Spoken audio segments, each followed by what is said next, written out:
Bonjour, dans cette vidéo sur Windows Live Movie Maker, je vais vous montrer comment ajouter des effets visuels sur vos photos et comment apporter aussi des transitions qui sont nommées animations dans le logiciel. Pour ce faire, vous allez ouvrir Windows Live Movie Maker et après y avoir importé vos photos, vous avez la possibilité déjà d'apporter des effets visuels en cliquant sur le menu correspondant. Par défaut, il n'y a aucun effet.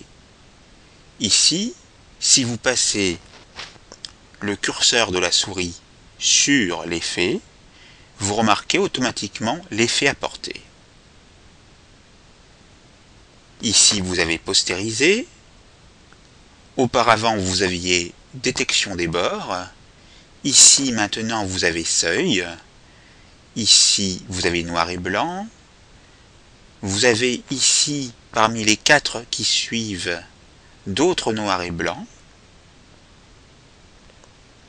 Vous avez maintenant le cyan.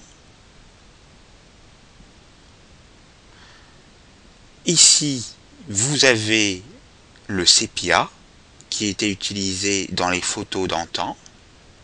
Vous avez le miroir horizontal, et là vous remarquez donc la différence, c'est qu'auparavant l'arbre était positionné sur le côté droit de l'écran, ici au côté gauche. Et vous avez d'autres effets en déroulant la liste. Vous pouvez apporter un effet de miroir vertical, d'ondulation 3D. Ici, vous avez une apparition en fondu avec un écran noir de départ. Vous avez une apparition en fondu avec un écran blanc de départ.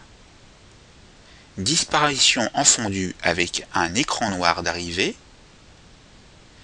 Une disparition en fondu avec un écran blanc d'arrivée.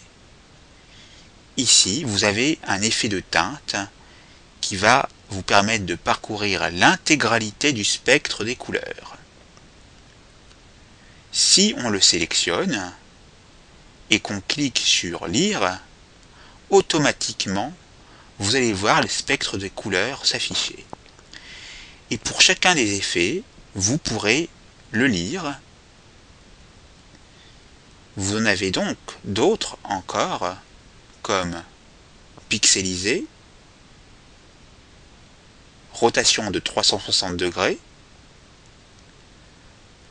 déformé. Passons maintenant aux animations, c'est-à-dire aux effets de transition. Par défaut, il n'y a aucune transition. Ici, vous remarquez un effet nœud papillon horizontal, nœud papillon vertical, diagonale extérieure cadre, diagonale extérieure croix, diagonale bas droite, on le sélectionne par exemple, et on va voir tout de suite l'effet de transition se jouer. Nous arrivons maintenant sur une autre diapositive où nous pouvons appliquer le V-plein vers le bas, le V-plein vers la gauche, et vous remarquez encore que vous en avez beaucoup à tester.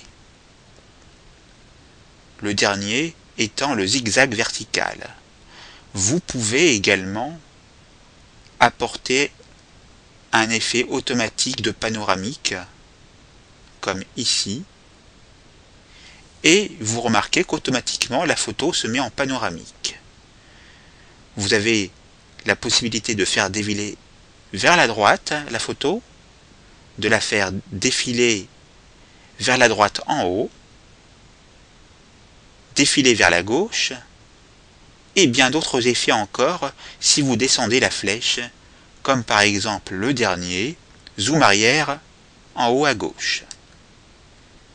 Et on clique toujours sur le bouton lire pour apporter l'effet de transition désiré.